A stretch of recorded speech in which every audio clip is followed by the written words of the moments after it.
Il faut que tu prophétises encore sur un grand nombre de peuples, et de nations, et de langues, et de rois. Apocalypse 10, verset 11. Telle est la mission que nous avons accepté de remplir jusqu'à ce que la terre soit éclairée de la gloire de Dieu.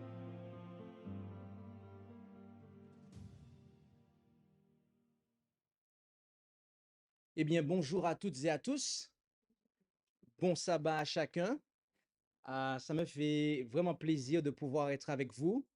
Ce n'était pas de prime abord prévu que nous soyons ici en Guadeloupe et nous sommes venus soutenir la famille de notre sœur Sonia qui s'est endormie en Jésus-Christ et euh, nous bénissons le Seigneur de ce que notre sœur a marché avec le Seigneur à la fin de sa vie et qu'elle a pu rendre un bon témoignage et qu'elle se soit endormie en paix. Et donc, nous sommes heureux de pouvoir profiter de ce passage en Guadeloupe pour retrouver ce que nous avons laissé en avril et pour voir d'autres que nous avons laissés en France et qui sont venus en vacances ici. Euh, Vraiment, cela fait plaisir. D'autres vont arriver dans quelques instants, nous le croyons. Et nous allons commencer ce moment d'étude à part la prière, après le chant. Et je vous invite là où c'est possible à pouvoir prendre la position qu'il convient.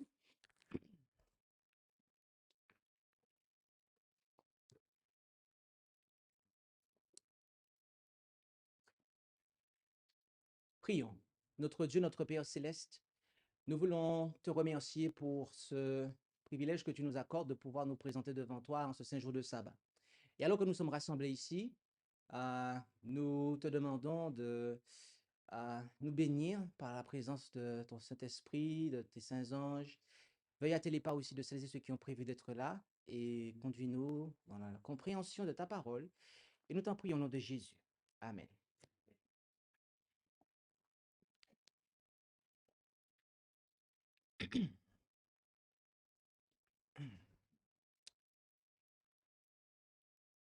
Eh bien, nous allons, durant cette matinée, en tout cas durant cette heure, nous allons, je pense, faire 2 heures d'études.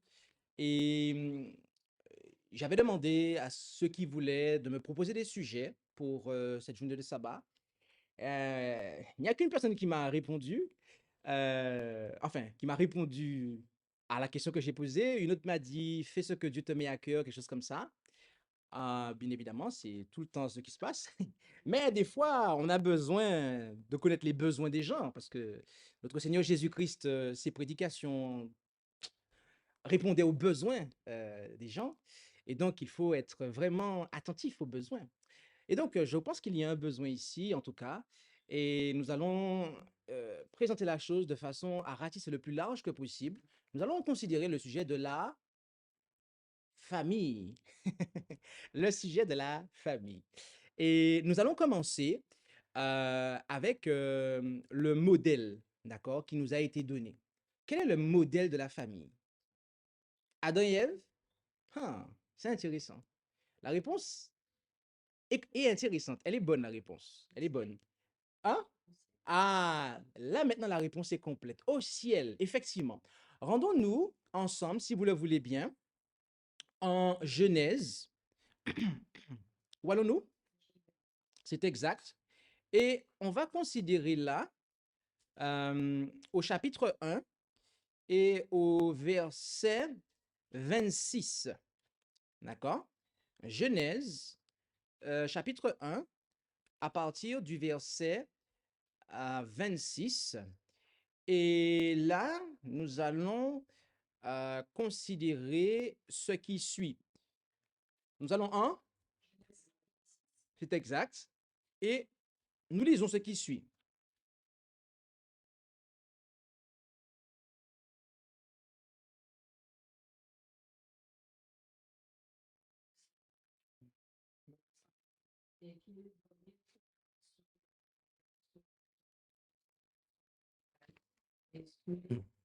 Toute la terre et toutes les reptiles qui rampent sur la terre. Dieu créa de l'homme à son image, et il le créa à l'image de Dieu, créa l'homme et la femme. Merci, amen, merci. Alors, Victoire a lu, bien que ceux qui sont sur Internet n'ont pas entendu parce que le micro est ici, mais c'est pas grave parce que on va un petit peu reprendre ce qui a été lu. On voit ici quelque chose. Dieu dit quoi? Faisons, faisons l'homme à notre image. Donc, on a là quelqu'un qui dit au minimum à quelqu'un d'autre, faisons l'homme à notre image. Donc ici, il y a un minimum de deux qui sont impliqués. D'accord? OK? Donc, arrivé à ce stade, puisqu'on a dit qu'on va étudier la famille, il est bon que nous sachions qui est-ce qui a dit ceci et à qui l'a-t-il dit, n'est-ce pas? Donc, on va prendre un petit temps pour savoir qui étaient ceux qui étaient en discussion ici au début du verset 26. C'est bon pour vous? D'accord. On a dit, ah, ok, d'accord, on arrive, on arrive. On va aller en Proverbe, Proverbe 30, et on va en fait lire là le verset, et on va lire le verset, euh, du verset 2 jusqu'au verset 4. Proverbe 2, Proverbe 30, oui, oui, oui, oui, Proverbe 30, verset 2 à 4, tout à fait. Alors, attendez, parce qu'il y a un petit souci. Si vous lisez comme ça, donnez-moi un petit instant que je puisse. Alors, Proverbe 30, verset 2. Oui, je suis trop stupide pour un homme. Je n'ai même pas l'intelligence d'un être humain. Je n'ai jamais acquis la sagesse et je n'ai pas accès à la connaissance de celui qui est saint. Qui est monté au ciel et qui en est revenu? Qui a recueilli le vent dans les creux de ses mains? Qui a enveloppé les eaux dans le pli de son vêtement? Qui a établi les limites de la terre? Quel est son nom? Quel est le nom de son fils? Dis-le-moi si tu le sais. Je continue. Non, c'est bon, merci beaucoup. Amen. Ici, on voit que l'auteur ici d'un écrit de l'Ancien Testament, donc avant la venue de Jésus, il nous précise, il nous parle du Créateur et il nous pose la question de manière rhétorique, quel est son nom et quel est le nom de son fils? D'accord? Donc ici, on apprend qu'à la création, il y a en fait le grand Créateur et lequel a un fils. D'accord? Lequel a un fils. Donc, on apprend ici que lors de la création, il y avait Dieu et son, son fils. D'accord? Mais on va avancer et on va prendre d'autres passages de manière à pouvoir établir ça de manière très solidement. On va se rendre euh, en Colossiens chapitre 1 à partir du verset, euh, verset 13 jusqu'au verset 17. Voilà, Colossiens 1, 13 à 17. Alors, un volontaire, hein, bien évidemment, à chaque fois. Hein. Alors, il faut te prendre le micro, s'il te plaît. Alors, c'est apparemment, Aurélie va lire, mais il faudrait qu'elle ait le micro près d'elle, si c'est possible. Non, mais il faudrait que ça plus près de lui, le micro.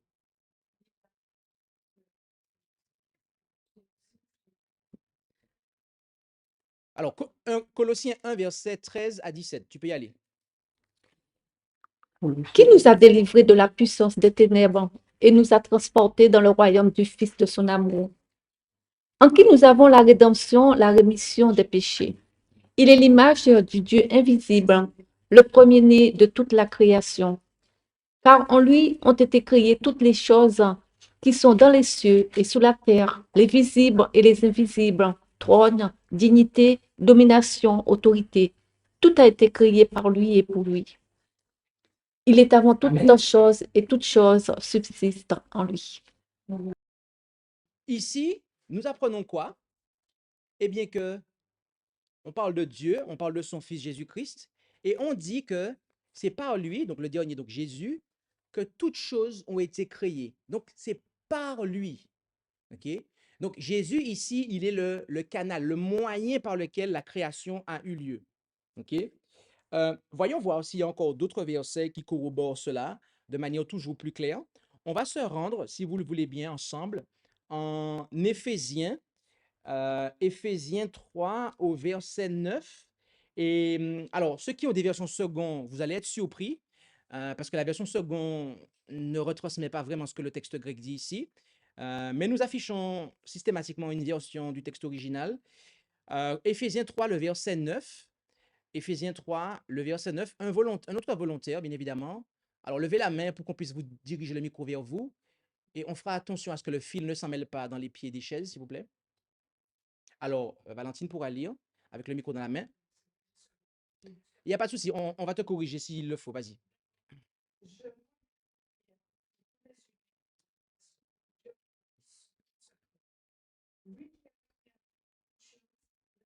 Chez ce plan depuis toujours, afin que maintenant, grâce à l'Église, les autorités et les puissances du monde céleste puissent connaître la sagesse divine sous tous ses aspects. OK.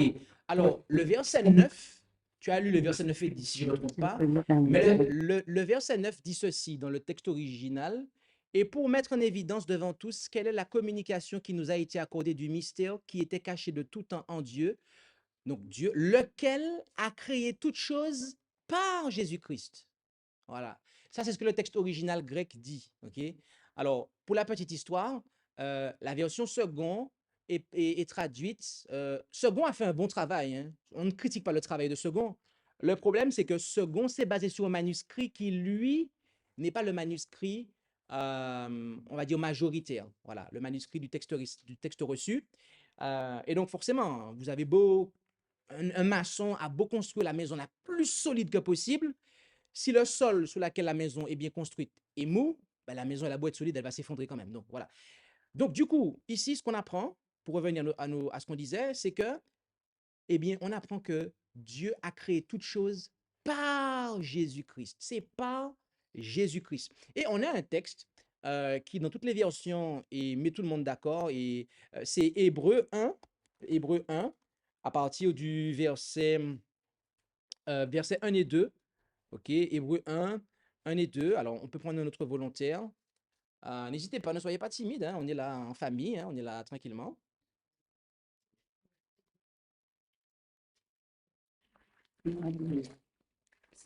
Bon. Oui, allez. Après avoir autrefois, à plusieurs reprises et de plusieurs manières, parlé à nos pères par les prophètes, Dieu, dans ces derniers temps, nous a parlé par le Fils. Il a établi héritier de toutes choses, et par lui, il a aussi créé l'univers. Mhm. C'est ça. Il a fait l'univers, les mondes, le monde. Et certaines versions disent le monde, d'autres versions disent les mondes.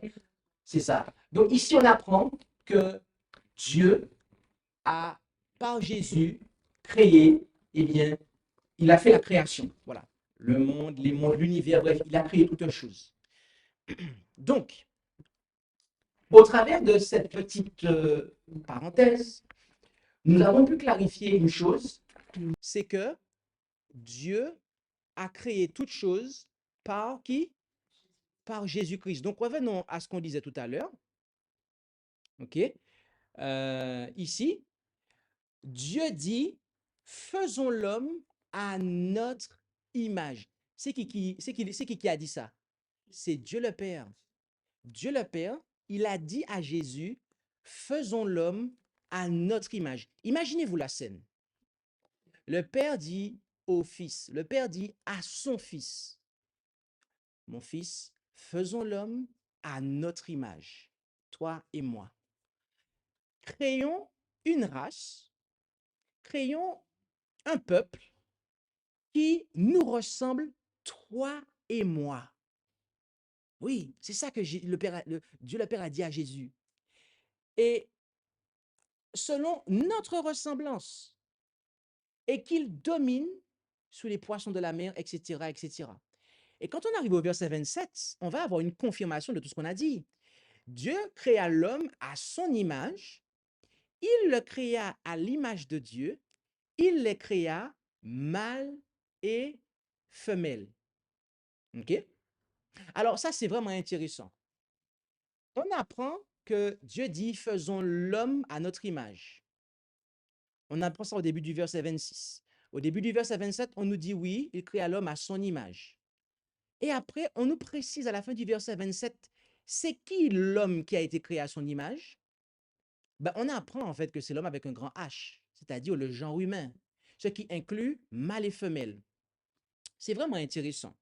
Et on va approfondir cela ensemble de manière à avoir une image et le modèle parfait.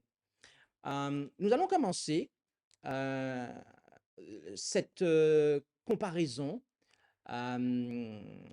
ensemble et on va se rendre en Jean 8, verset 42. Où allons-nous? C'est exact. Jean 8, verset 42. Jean 8, verset 42. Alors, qui est-ce qui va nous lire ça?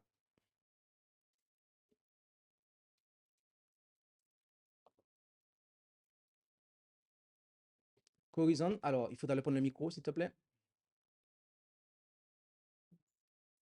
Jésus leur dit, si Dieu était bon, je suis issu et je viens de Dieu. Je ne suis pas venu de moi-même, mais c'est lui qui m'a envoyé. Amen. Amen. Donc, dans le passage actuel, il nous est dit, Jésus dit que je suis issu de Dieu. Oui. Ce qui peut se comprendre par je suis sorti de De Dieu. D'accord? Donc, Jésus nous dit ici, en Jean 8, verset 42, qu'il est issu, qu'il est sorti de Dieu. D'accord? Alors, c'est intéressant, car on va retourner en Genèse 2 et on va lire à partir du verset 21 jusqu'au verset 23. Genèse, chapitre 2, à partir du verset 21 jusqu'au verset 23. Qu'est-ce qui va nous lire cela? Alors, Victoire, avec le micro, s'il te plaît. Quel chapeau. Alors l'Éternel Dieu fit tomber un profond sommeil sur l'homme qui s'endormit. Il prit une de ses côtes et referma la chair à sa place. L'Éternel Dieu forma une femme de la côte qu'il avait prise de l'homme et la ramena vers l'homme. Et l'homme dit, voici cette fois celle qui est os de mes os et chair de ma chair. On l'appellera femme parce qu'elle a été prise de l'homme. Amen. Ici, on apprend quoi? Que la femme est quoi? Est issue de l'homme. Tout à l'heure, en Jean 8, qui est-ce qui est issu de qui? Jésus est issu du Père. OK? Ça, c'est le modèle. Et dans l'humanité, on a l'image de cela. C'est la femme qui est issue de l'homme. OK? Donc, on a ici une première ligne de comparaison, une première ligne de parallèle, je dirais, de parallèle. On va considérer une deuxième ligne ensemble. On va se rendre ensemble dans un autre passage et on va considérer 1 Corinthiens 11, verset 3. Où allons-nous? C'est exact.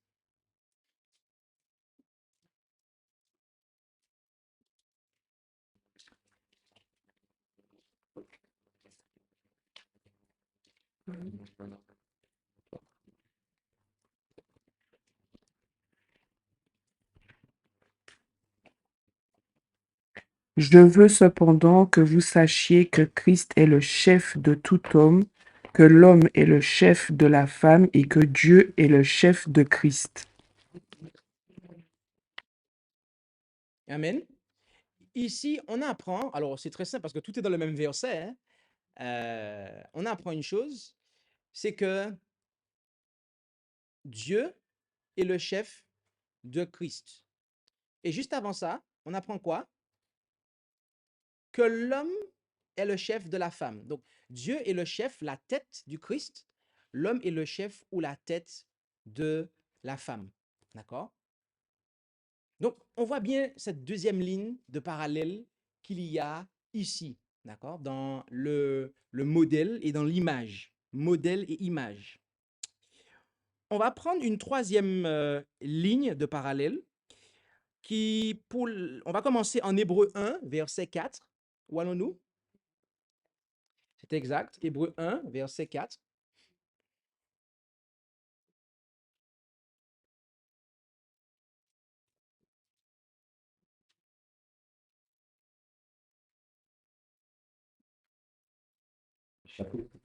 Hébreu 1, verset 4.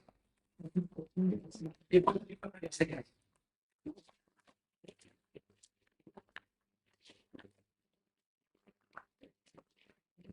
Oui. Vous prenez le micro. Oui.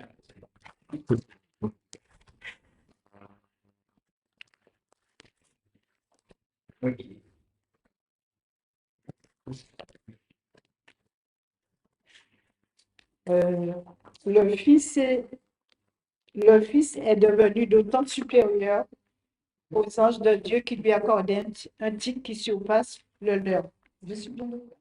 OK. Donc, il a hérité de la version d'un titre. OK. Mais il faut comprendre ici d'un nom supérieur au leur.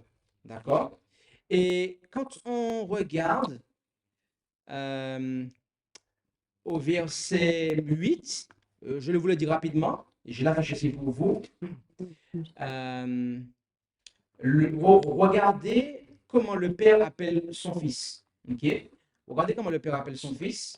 Au verset 8, il lui dit, mais à l'égard du Fils, ô Dieu, ton trône demeure au siècle des siècles.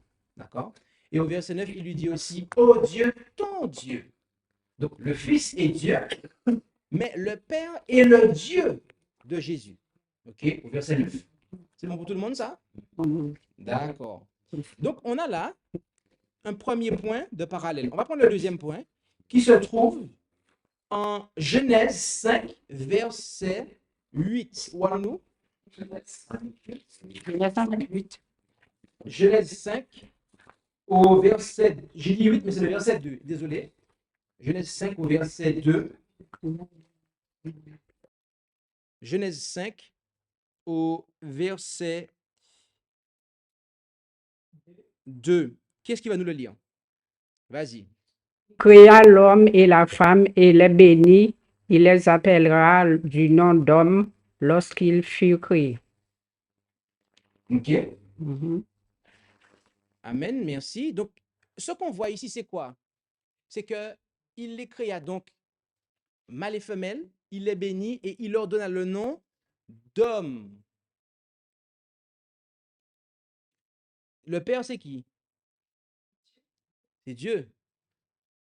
Son Fils. Comment Dieu appelle son Fils? Dieu. Il lui dit, oh Dieu, ok? Il lui dit, oh Dieu, ton Dieu. Ok? Ce qui est sorti de Dieu ne peut pas être autre chose que Dieu, par nature. D'accord? Tout à l'heure, on a vu que Ève, ou la femme, a été tirée et sortie de l'homme. Elle ne peut pas être autre chose que homme, avec un grand H, ok? Pour nous, francophones. Ok?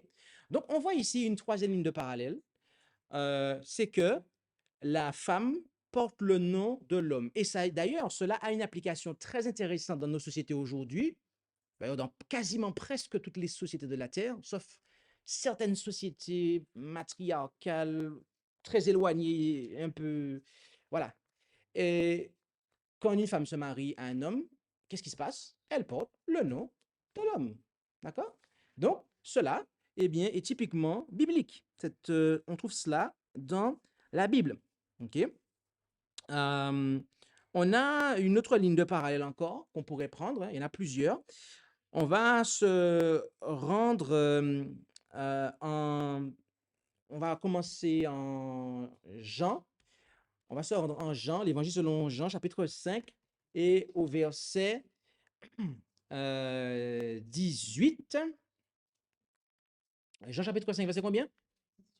18. L'évangile selon Jean, chapitre 5, verset 18.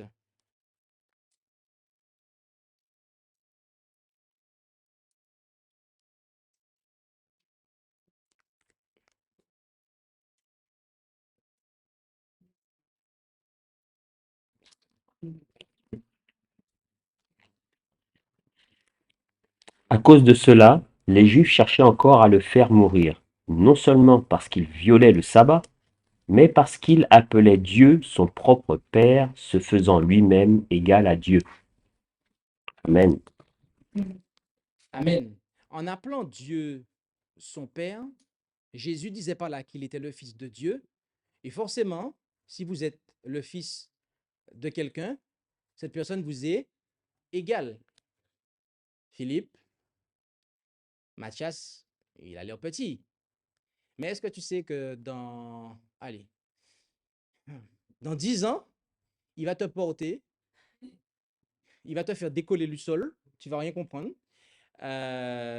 Et tu pourras avoir une discussion avec lui et il va même t'apprendre des choses. Il va raisonner comme toi et peut-être parfois même un peu mieux que toi sur certains aspects parce qu'il aura son domaine d'expertise, toi tu auras le tien.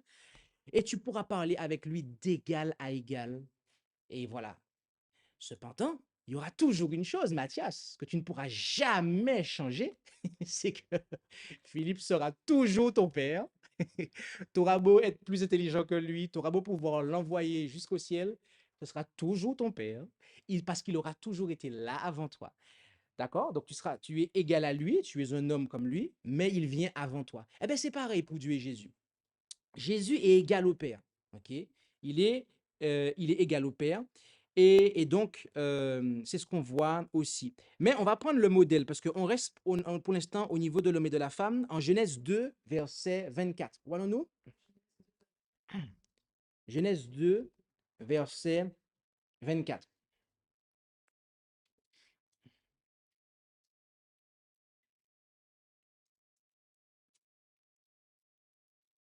Qu'est-ce qui va nous dire ça?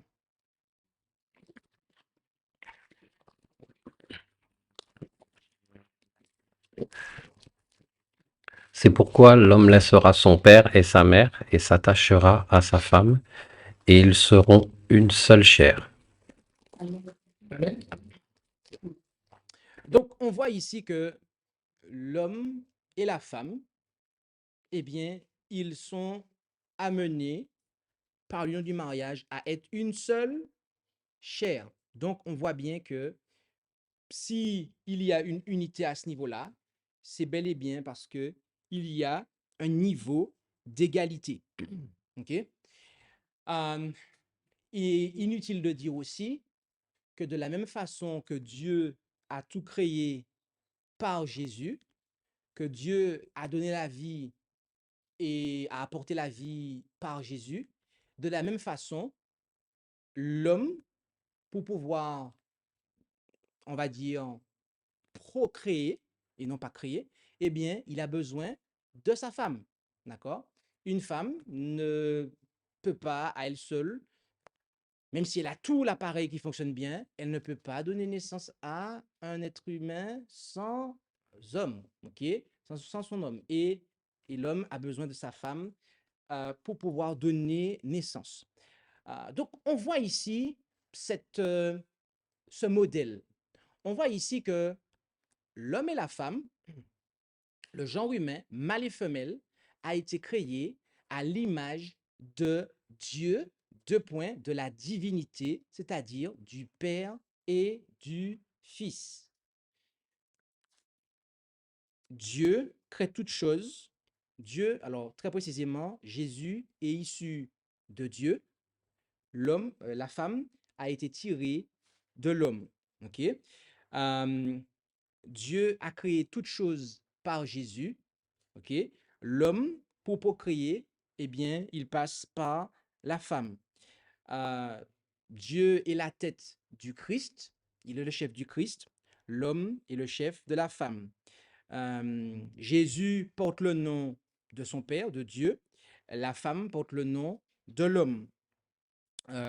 Jésus, par sa relation, est égal à Dieu son Père. la femme aussi est égale à l'homme euh, parce qu'elle est issue, c'est la même chair, et etc., etc. Donc, on voit ici le modèle de la famille. Donc, cela vient nous apprendre Alors, on précise cela parce que il y en a certains qui adhèrent à l'enseignement de la Trinité. Ok, ils pensent que en Dieu, ils croient qu'en Dieu, il y aurait trois personnes. Ok, Dieu le Père, Dieu le Fils, Dieu le Saint-Esprit. Et si cela était vrai, cela voudrait dire qu'on retrouverait ça dans l'humanité.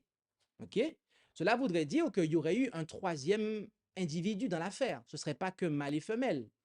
D'ailleurs, j'ai eu des discussions avec des trinitaires qui systématiquement, lorsque je leur ai présenté cette étude, ils m'ont dit, ah, l'enfant est dedans. Papa, maman, enfant. Sauf que le texte dit quoi? Mâle et femelle. Mâle et femelle. Et ça, voyez-vous, eh ben, quand on a cette mentalité-là de Trinité, ben, qu'on le veuille ou non, c'est la porte ouverte à l'adultère. C'est la porte ouverte à un troisième dans le couple, en fait. C'est la porte ouverte à une relation à trois. OK? Mais on voit que au sein de la divinité, OK, Dieu a œuvré uniquement avec un autre être, et que cet autre être-là, c'est Jésus. Il a œuvré par son Fils, et l'humanité a été créée à l'image du Père et du Fils. Deux. C'est pour cela que sous le trône, cela se vérifie bien, sous le trône, combien sont assis sous le trône en Apocalypse? Deux. Dieu et l'agneau. Cela nous montre que dans un foyer, qui est-ce qui est censé diriger le foyer? Deux. Papa et maman. La grand-mère, le grand-père n'a pas sa place dans le foyer. C'est papa et maman. Le texte dit, l'homme quittera son père et sa mère, s'attachera à sa femme, et les deux deviendront une seule chair. Parce que si la belle-mère est là, ou si le beau-père est dedans, ça fait combien? Ça fait plus que deux. Et ça pose un problème. Donc, on aime bien les belles-mères, les beaux-pères, mais ils sont en dehors de la cellule familiale, sur je dirais, le trône de la famille, à la tête, à la gouvernance d'une famille. C'est l'homme et la femme, papa, maman, qui, eh bien, gouvernent, ok, qui dirigent. Et, euh, et donc, cela nous apprend, euh, nous avons vu ici, nous avons appris ici la base de la famille, le modèle de la famille. C'est un modèle qui est le modèle parfait, car c'est notre Créateur s'est posé à nous ainsi comme modèle avec son Fils. Et nous sommes une race, l'humanité est une race, parmi d'autres races dans l'univers, nous sommes un genre qui a été créé à l'image de Dieu, d'accord? Avec la capacité très précisément de pouvoir se reproduire, ok? Nous déduisons par là que les autres espèces de l'univers, parce que nous croyons qu'il y a d'autres mondes, la version en Hébreu 1, qu'on a lu tout à l'heure, au verset 2, elle dit, certaines versions disent le monde, d'autres versions disent les mondes, certaines disent l'univers. En fait, on apprend qu'il y a d'autres mondes. Et on déduit que les autres mondes, eux, ils n'ont pas été créés avec cette capacité-là de pouvoir se reproduire. Ils ont été créés en tant que tels, d'accord, déjà peuplés, et ils ne se reproduisent pas comme, eh bien, nous pouvons le faire. Est-ce que déjà ça vous parle?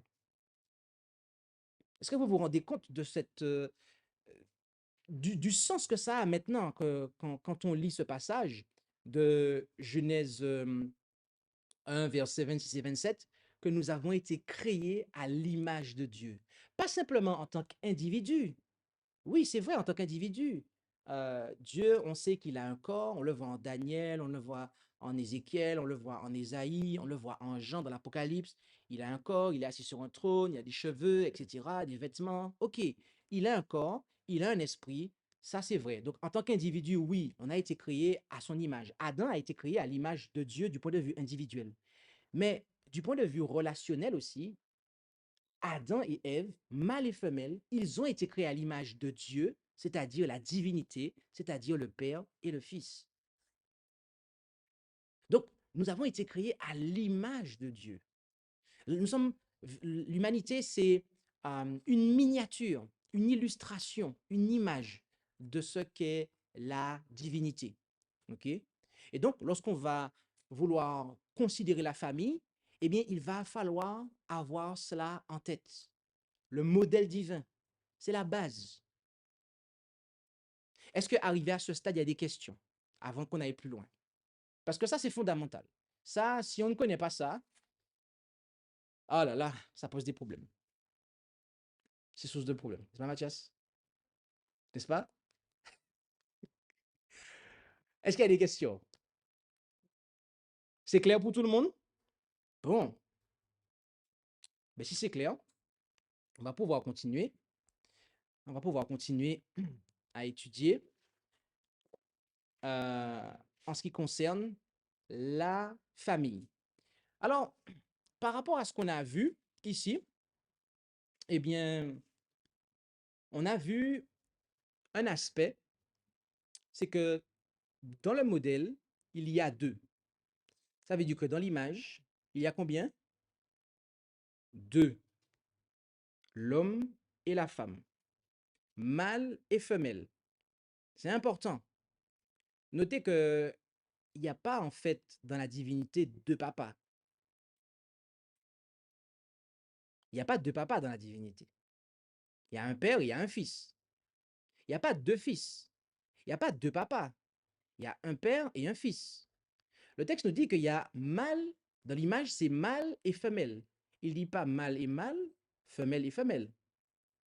Alors, on dit ça, ça paraît peut-être bas, mais aujourd'hui, on vit dans une société où, eh bien, avoir deux papas, deux mamans dans une famille, c'est quelque chose qui est OK. C'est quelque chose qui est OK pour une partie de la société. Mais pour ceux qui ont la pensée de Dieu, cela ne peut pas être OK. D'accord? Donc, nous, ici, nous parlons de famille biblique basée sur le modèle divin, OK, où il y a un père et un fils. D'accord? Dont l'image, dans l'humanité, c'est mâle et femelle. Tout ce qui n'est pas en accord avec ça n'est pas conforme. OK? Et quand on dit cela, on n'attaque pas des individus, on ne fait que présenter ce que la parole de Dieu dit. Euh, donc voilà, on insiste parce que à l'école, que ce soit en primaire, au collège, ou on apprend aux enfants le contraire. On leur fait savoir que papa et papa c'est OK, maman et maman c'est OK. Mais non. Il y en a même qui pensent que Dieu serait une femme. OK? Il y en a qui pensent ça. Notamment les gens qui. Il y en a aussi qui prennent la Trinité, qui disent que oui, le Saint-Esprit serait une femme et compagnie, etc. Bref. Et qui mieux qu'une femme pourrait donner naissance, etc., etc. Tout ça, mes amis, est dépourvu de fondement. Nous devons rester sur ce qui nous est proposé. Donc, la famille que l'on va considérer, c'est une famille qui, du point de vue de l'humanité, est conforme au modèle divin, ok, mâle et femelle, d'accord? La nature nous apprend cela, en ce que, eh bien, ils ont beau, les chimistes, les scientifiques, ils ont beau faire des recherches, s'il n'y a pas un homme et une femme, pas d'enfant qui est possible. Voilà. Ça, la nature elle-même nous enseigne ça, mais malheureusement, il y en a qui se bornent à vouloir essayer de faire un calcul différent.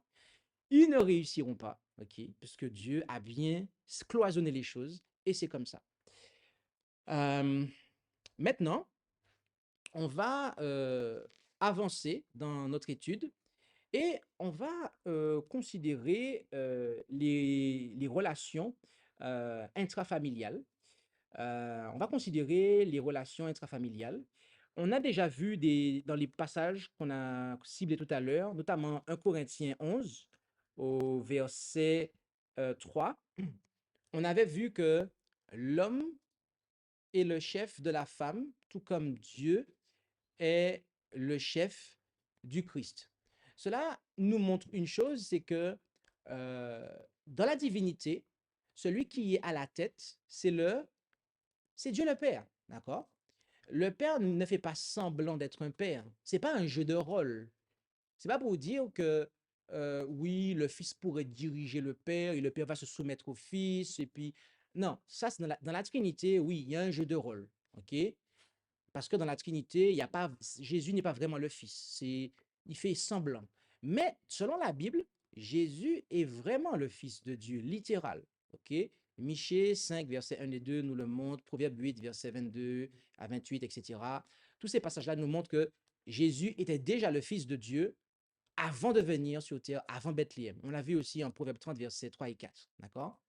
Donc, dans les relations intrafamiliales, à la tête, nous avons le père de famille qui est le chef. D'accord?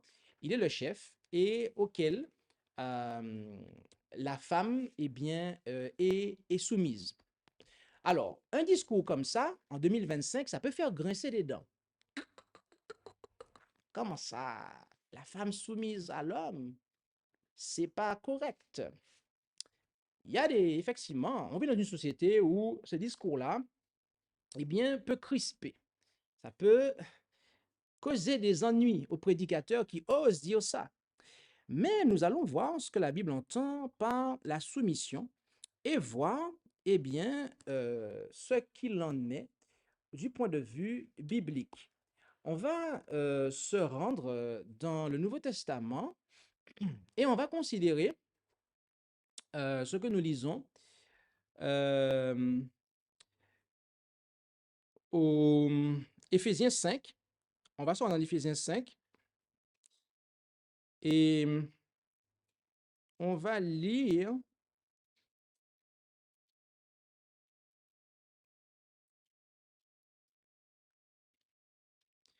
à partir du verset 22 et jusqu'à la fin du chapitre.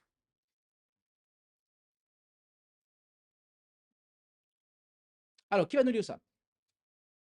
Éphésiens, chapitre 5, verset 22, jusqu'à la fin du chapitre. OK, on passe le micro, s'il vous plaît.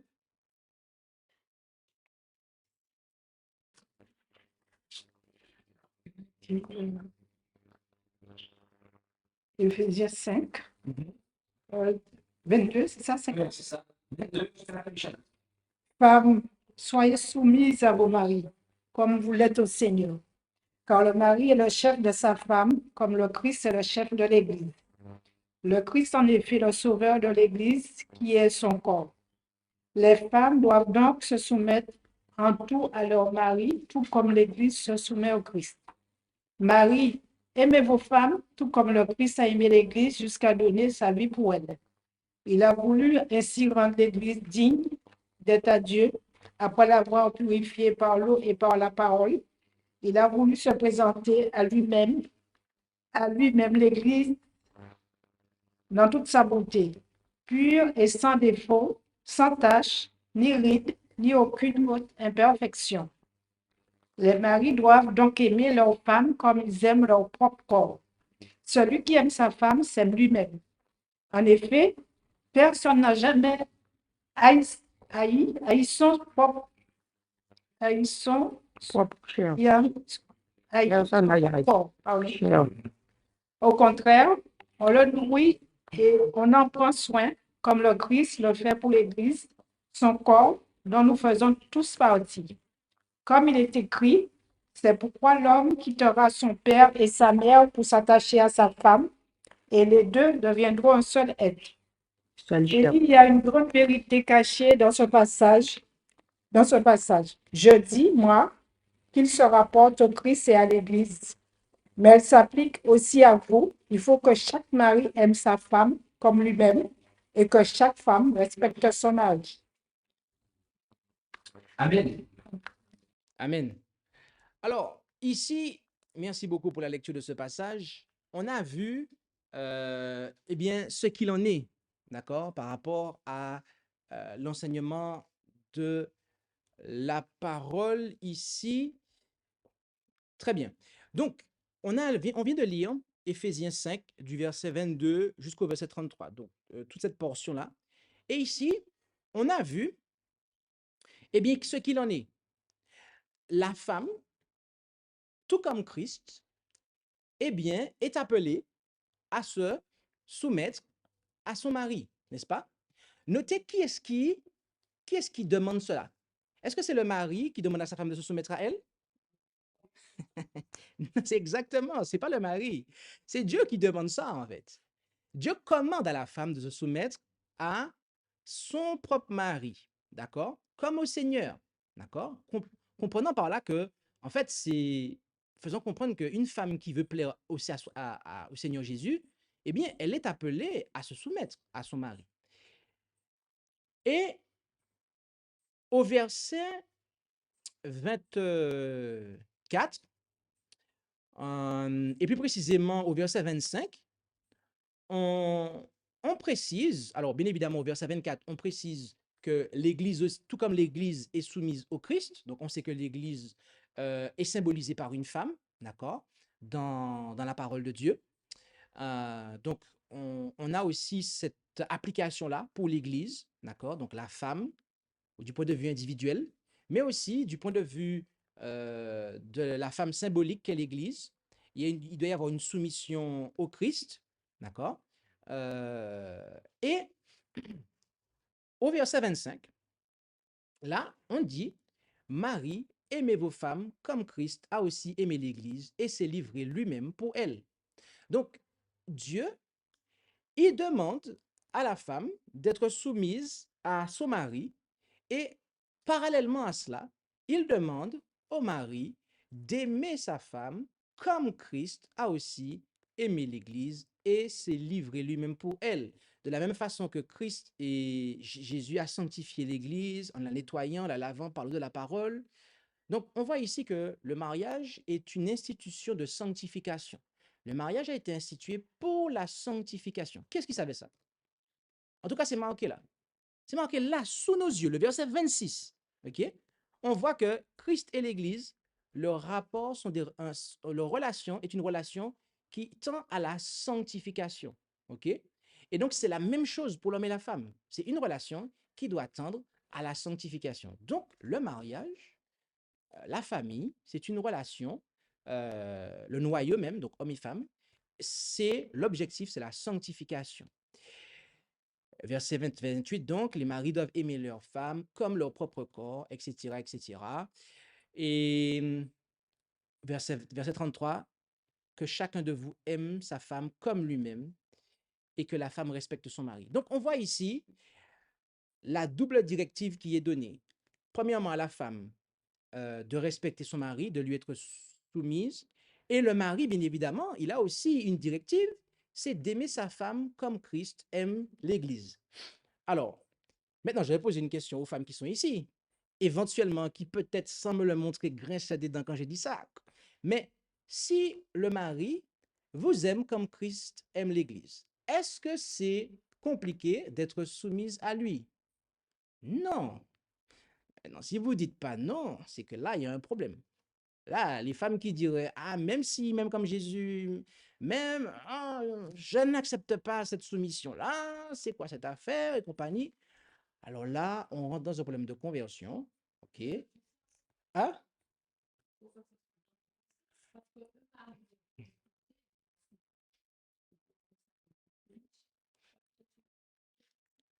Alors, on a dit, ah, c'est intéressant. Alors, je vais d'abord développer parce que si tu as dit ça, c'est que je n'ai pas bien fait mon travail, c'est que je n'ai pas bien expliqué.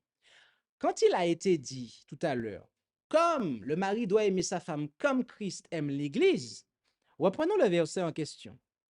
Il est dit au verset 25, vous maris, aimez vos femmes comme Christ a aussi aimé l'Église et s'est livré lui-même pour elle. Attendez, Jésus, qui est-ce qui a fait le premier pas? C'est l'Église ou Jésus? Jésus, n'est-ce pas? C'est Jésus qui est venu sur terre, c'est lui qui a donné un exemple, c'est lui qui a servi l'Église, donc c'est lui qui a commencé, c'est lui qui était au service d'eux. Donc, on comprend ici ce que ça signifie. Marie, aimez vos femmes comme Christ a aimé l'Église. On voit au verset 26 qu'il dit qu'il l'a sanctifiée, il l'a nettoyée en la lavant d'eau et par sa parole, la faisant paraître devant lui une Église glorieuse, n'ayant ni tache, ni ride, ni rien de semblable, mais étant sainte, irrépréhensible. Il dit au verset 28, c'est ainsi. Donc, comme Jésus l'a fait avec tout ce qu'on vient de clarifier là, c'est ainsi que les maris doivent aimer leurs femmes comme leur propre corps. Voilà. Donc, est-ce que lorsque un mari s'évertue et fait en sorte que sa vie corresponde à celle de Jésus, est-ce que la femme devrait trouver, comment dire ça, devrait-elle être rebutée par le fait de se soumettre à son mari? J'entends pas une réponse unanime. Alors, j'ai entendu normalement oui, mais. Alors, j'ai pas compris parce que j'ai pourtant expliqué comment Jésus a aimé l'Église. Si un mari sur terre agit comme Jésus, est-ce que la femme, cette femme-là, qui a un mari qui agit comme Jésus, est-ce qu'elle peut légitimement dire, je refuse d'être soumise à mon mari, je désire avoir mon indépendance, je désire, voilà, non, je ne veux pas de ça, ta soumission, tu la remballes pour toi, tu la gardes. Alors, vas-y. Micro, s'il te plaît. Oui. Donc, en fin de compte, comme elle l'a dit, si le mari, si la femme est une boniche, est-ce que ce mari-là vraiment suit Jésus, a vraiment la foi en Jésus pour que la femme ne soit pas une boniche à ce moment-là? Alors, Est-ce que vraiment le travail a été fait? la femme qui, effectivement, si le mari traite sa femme et la considère comme une boniche, on a un problème. Voilà, dans le terme premier du terme. Voilà. Maintenant, donc j'ai répondu, hein. Voilà. On n'est pas de problème avec ça. Maintenant, j'aimerais clarifier ce qu'on entend pour ne pas qu'il y ait d'ambiguïté. Parce qu'il y a des femmes qui sont femmes au foyer. Donc, elles vont s'occuper de la maison, elles vont faire à manger, elles vont nettoyer, le mari travaille. D'un point de vue extérieur, quelqu'un pourrait dire, ouais, mais la femme, c'est sa boniche. Elle fait à manger pour lui, elle fait son repassage et compagnie, patati patata. Est-ce que là, on parle de boniche ou pas? Ah, on est d'accord. Ok. Donc là, c'est autre chose. Voilà, là, ok, on est tous d'accord. Donc, ce n'est pas un problème qu'une femme soit femme au foyer, qu'elle s'occupe des tâches domestiques, que le mari rentre et que, ok, il n'y a pas de souci.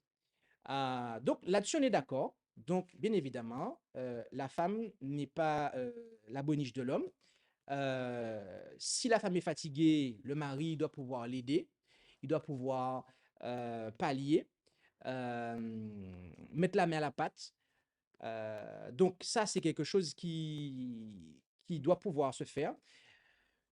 Je pense qu'on a peut-être appris à pas mal de maris que voilà, tout ce qui est tâches ménagères, etc., c'est pas à eux de les faire. Mais en réalité, si, d'accord? Si on a une femme qui travaille, que le mari travaille, il faut pouvoir, eh bien, partager les tâches de manière à ce que, eh bien, les choses puissent être équilibrées, d'accord? Donc, on a vu cet aspect au niveau de la relation. Est-ce qu'il y a des questions? Non, il n'y en a pas. Alors, on regarde le timing. OK, il nous reste un petit peu de temps. Un petit peu de temps. Il faut qu'on fasse une pause aussi. On a vu au niveau de la relation.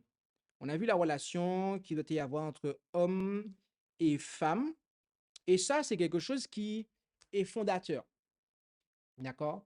C'est quelque chose qui est fondateur.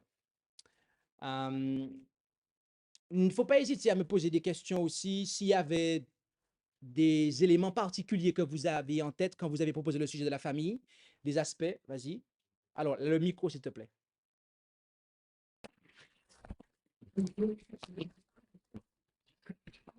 Et dans le cas où une femme est irrespectueuse envers son mari, Dans le cas où une femme est irrespectueuse envers son mari, moi, je poserais la question, est-ce que le mari est respectueux, premièrement? Si tu me dis que non, il n'est pas respectueux, alors je ne vais pas justifier la femme, mais le problème, c'est que le mari étant le chef, étant à la tête, il est censé donner l'exemple. Donc, la femme porte sa faute, mais en quelque part, elle est inspirée par le mari. Donc, et voilà. Si le mari lui-même n'est pas respectueux, il sera difficile pour lui de dire à sa femme d'être respectueuse, sachant qu'il donne un mauvais exemple. Maintenant, si le mari est respectueux et que la femme est irrespectueuse, là, par contre, non seulement la femme porte sa propre faute, mais en plus de ça, elle n'a strictement et absolument aucune excuse, dans le sens que, voilà. Et donc là, elle a besoin de revoir sa copie. Ah non, mais je ne porte aucun jugement. Hein. Je ne porte aucun jugement. Le micro pour Aurélie, s'il vous plaît. Mais ça ne tient pas. En fait, selon les versets bibliques, un couple qui a Christ dans sa vie, qui marche selon le modèle de Christ, il ne devait pas avoir ce problème-là. Non-respect, boniche, tout ça. Parce que les deux craignent Dieu et marchent avec Dieu. Mais oui, Et Jésus est l'exemple. et quand ça ne marche pas. Voilà. Une fois que dans un couple, ça ne marche pas, là, il y a un souci. Effectivement, il y a un souci. Il y a un souci, certainement par rapport au modèle. Au modèle. Dans la relation du père et du fils, c'est une relation qui est exclusive. Lucifer, qui était l'ange le plus puissant et qui venait juste après Jésus, aussi puissant, aussi beau était-il et intelligent était-il, il ne pouvait pas venir dans la relation entre le père et le fils. Ce n'était pas possible, même envisageable. Pourquoi? Parce qu'il était une créature. OK? Donc, pourquoi je dis ça? C'est parce que dans le mariage, c'est la même chose. Il ne devrait pas être envisagé, ni même envisageable, qu'une troisième personne vienne. C'est-à-dire que, je ne sais pas comment vous réfléchissez, mais moi, voilà comment je le vois. OK? J'ai ma femme, c'est la seule et l'unique, il n'y en a pas d'autre. Ça veut dire que je dois tout faire pour la rendre heureuse, tout ce qui est légalement possible pour la rendre heureuse, et c'est exclusif. Et donc, forcément, s'il y a quelque chose qu'elle a besoin, je dois réfléchir, me remettre en question et voir dans quelle mesure je peux lui apporter satisfaction. Voilà. Mais moi, je réfléchis comme ça parce que il n'y en a pas d'autres. Maintenant, il y a peut-être des gens, ils s'estiment que, bon, voilà, elle veut ça, mais qui débrouille quoi et tout seul, et puis machin, et puis bon, de toute façon, si c'est pas lisse, c'est en lot, et puis. Non, c'est pas lisse, c'est pas, il y a pas de c'est pas lisse, c'est en lot, c'est elle, c'est tout, pointé à la ligne. Donc, de ce moment-là, c'est exclusif, il n'y en a pas d'autres. Donc, voilà, on travaille au bonheur l'un de l'autre. Voilà. Et on se sert l'un l'autre. Donc, les choses devraient fonctionner ainsi. Et donc, du coup, je cherche mon fil, mais tu as dit qui n'ont pas Christ. Oui, voilà. C'est ça. Quand on a le modèle divin en tête, eh bien, en fait, voilà, c'est ce modèle-là, soit en fait, on se laisse inspirer par lui, ou soit on ne l'accepte pas. Et dans ce cas, on prend d'autres modèles. On prend le modèle trinitaire avec un troisième dedans, ou voilà, etc. Et à ce moment-là, ben, la relation n'est plus exclusive, donc c'est pas grave, etc. Alors que non, dans la divinité, c'est pas comme ça que les choses se font. Et alors, de quoi parle-t-on lorsque l'on dit que la femme doit être soumise au mari? Est-ce que c'est le mari qui dirige tout le foyer en termes de choix de vie? Na-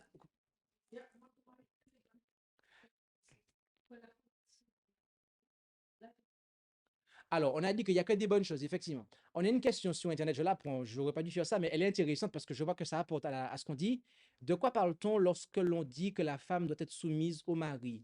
Est-ce que c'est le mari qui dirige tout le foyer en termes de choix de vie? Non, puisque en fait, ils sont égaux.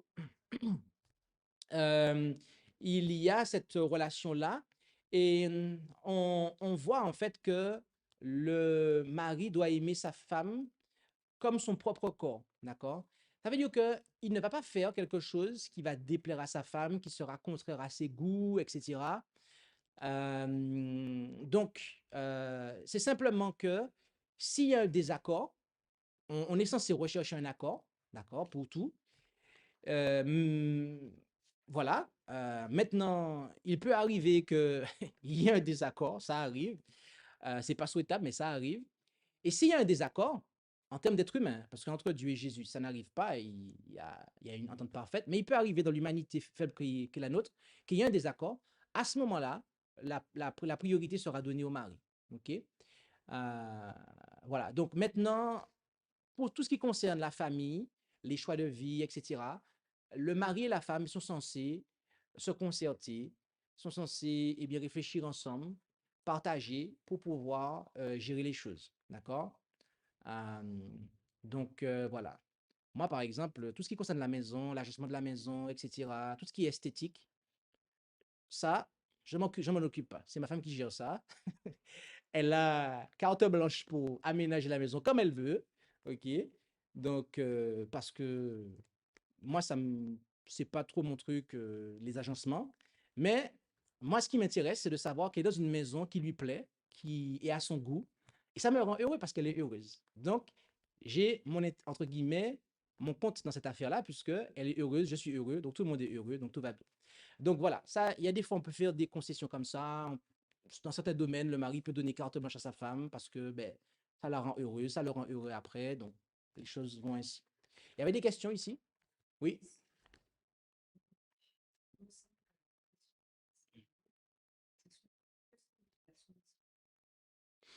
Alors, oui, effectivement, on me fait savoir que j'ai peut-être pas répondu à la question. Que signifie la soumission? Alors, il pose la question, est-ce que c'est le mari qui dirige tout le foyer en termes de choix de vie? OK. Alors, déjà, je réponds à la deuxième question qu'il a posée. Est-ce que c'est le mari qui dirige tout? Non. D'accord? C'est juste que le mari est le modèle, il est le chef, et la femme est censée se baser sur ce modèle et est censée suivre ce modèle-là. Donc, ça responsabilise le mari, d'accord? D'ailleurs, c'est une responsabilité que Dieu lui-même a donnée, ok? Donc, cela s'arrête. Il en est ainsi au niveau de la soumission. Euh, et Aurélie, tu voulais prendre la parole?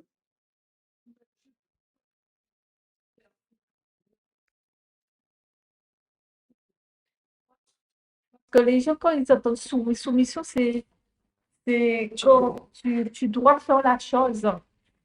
Euh, ton mari te dit, fais si tu dois le faire. Qu'il soit chrétien ou pas. Mais je trouve que le mot soumission, c'est un grand mot, ça. Ok. Alors, c'est un grand mot. Je comprends. Tu sais, dans la Bible, il est dit celui qui ne hait pas son père, sa mère, sa femme et compagnie, il n'est pas digne de moi. Jésus n'est pas en train de dire ici qu'on doit détester son père, sa mère. Mais ici, c'est une expression hébraïque, haïr, qui signifie mettre à la deuxième position. OK? Donc, voilà. Donc, on doit comprendre, en fait, quand les apôtres employaient ce terme-là, dans quel sens étaient-ils en train de parler, en fait? D'accord? Qu'est-ce qui caractérise la soumission de l'Église à Christ? C'est là qu'il faut se poser la question. Pour comprendre après au niveau de la femme et du mari. Eh bien, la volonté, la confiance, la foi, l'amour. Merci beaucoup. D'accord? OK? Le service d'amour est une expérience des plus agréables. D'accord? Jésus a dit, mon fardeau est léger. Donc, c'est ça.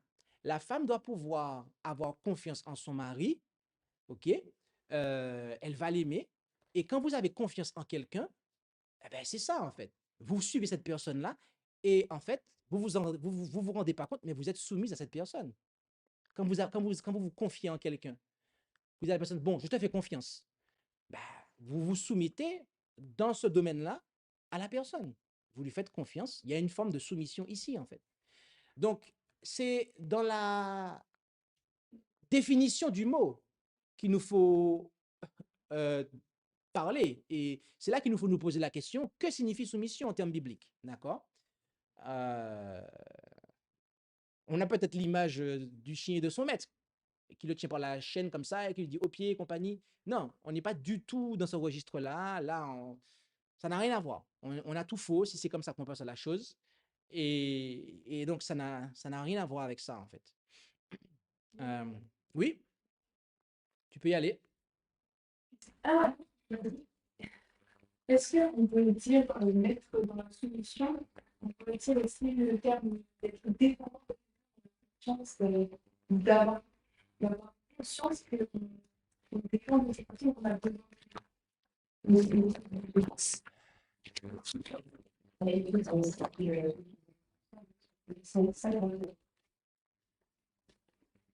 Soumettez-vous les uns aux autres dans la crainte de Dieu.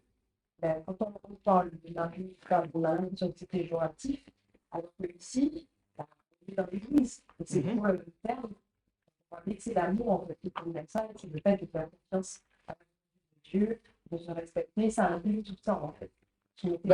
Ce que j'ai dit tout à l'heure, c'est ce qui répond à ta question, il me semble, Talia, hein, c'est-à-dire qu'on a besoin de l'autre. Voilà. Je pense que il y a c'est parfois cette compréhension-là qui manque et qui va faire que il y a des gens qui, bon voilà, qui vont peut-être voir la personne comme optionnelle, alors qu'en réalité, effectivement, la femme a besoin de son mari, mais aussi le mari a besoin de sa femme. Ça va pas que dans un seul sens, hein. Donc, du coup, oui, on doit effectivement, il y a un besoin mutuel. On est appelé, l'homme et la femme sont appelés à faire une seule chair, c'est-à-dire un seul corps. Donc, on sait qu'un corps, ce sont euh, des organes qui sont ensemble et qui fonctionnent ensemble, d'accord, et qui forment un organisme, un corps. En fait, c'est ça, une seule chair, un seul corps, on a deux parties qui sont assemblées et qui fonctionnent ensemble pour œuvrer comme un seul homme. Donc, oui, il y a une dépendance mutuelle. Ça ne va pas que dans un seul sens. Il y a une dépendance mutuelle. Et donc, tout à fait, tout à fait. Est-ce que toutes les questions ont été traitées? Oui, tu peux y aller, vas-y. Alors, on parle de la famille chrétienne qui a la connaissance du Père, du Dieu le Père et le Fils, mais je voudrais venir sur la famille qui ne connaissent pas, qui non chrétienne, qui ne connaissent pas Dieu, qui n'ont pas de connaissance, qui ne connaissent pas la parole. Et qu'est-ce qu'on peut, par exemple, est-ce qu'on peut aborder ce sujet, par exemple? Moi, je prends mon cas. J'étais mariée, je n'avais pas la connaissance, je ne connaissais pas la parole, la connaissance. Je sais qu'il y avait un Dieu qui existait. J'ai été mariée, après je suis divorcée parce que, en fin de compte, j'ai eu 2 enfants et le père n'a jamais assumé. En fait, je parle pas je dis, il y a eu quelque chose qu'on ne s'est jamais rien compris et ça a fait que du désordre, en fin de compte, et on finit par le divorce.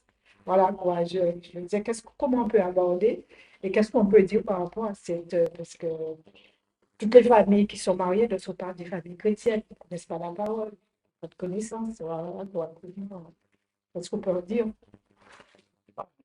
Est-ce que ce que je dois comprendre, c'est comment résumer ça? C'est cette question-là. Comme ça, on va faire le sujet de la prochaine présentation. Donc, comment on résume ça? Comment on résume ça? Mais comme ils ne sont pas chrétiens, on va avoir des problèmes. Ils ne sont pas chrétiens, ils ne connaissent pas la parole. C'est-à-dire que dans la famille, il y a un élément qui n'est pas chrétien. Et l'autre chrétien, c'est ça? Les deux. Les deux. Qui ne connaissent pas la parole, qui sait que Dieu existe, mais qui ne connaissent pas la parole, qui n'ont pas de conscience, qui ne connaissent pas vraiment le Père, le Fils, quoi, ceux qui vraiment. Elle dit dans cette famille, il y a tellement de souffrance. L'homme bat sa femme. Il y a tellement de souffrance. Mais c'est quoi la question? Qu'est-ce qu'il faut faire en deux familles qui posent C'est repentir. c'est mettre Jésus dans ça. C'est mettre Jésus dans sa vie. Je voulais pas la question parce que c'est ça. Une phrase, c'est Jésus. Mais s'il n'y a pas Jésus, il n'y a pas besoin. Le monde est. C'est le monde. Je sais que la petite des études, j'ai été mariée, j'ai eu 2 enfants, et le papa de mes enfants, dès que c'est tout, on ne s'est jamais compris. Bon, on ne connaissait pas la parole, on savait qu'il y avait Dieu, mais on n'avait pas de conscience. Et puis, après, ça a été un peu, comment dire, tout est parti à la dérive, quoi. Ça a été dur, il y a eu de la souffrance, ça a été dur, la vie n'a pas été facile déjà pour le couple avec les enfants, il y a eu notre famille, quoi. On était là parce qu'il fallait vivre. Survécu, on a survécu. Mais Moi On va aborder ça, parce que je vois qu'il y a de la matière à traiter dans ça. On va prier pour cette étape, parce qu'on a déjà dépassé 1 heure de présentation. On revient, après, il est terminé. Vous invite à nous voir. Priez.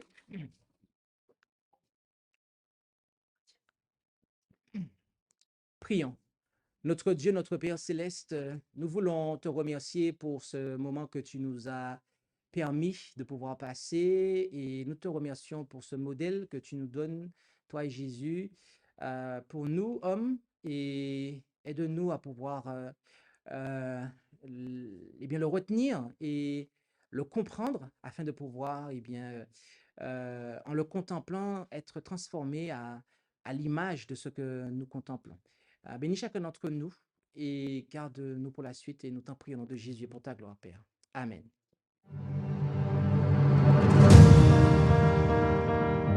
Merci d'avoir écouté cette présentation.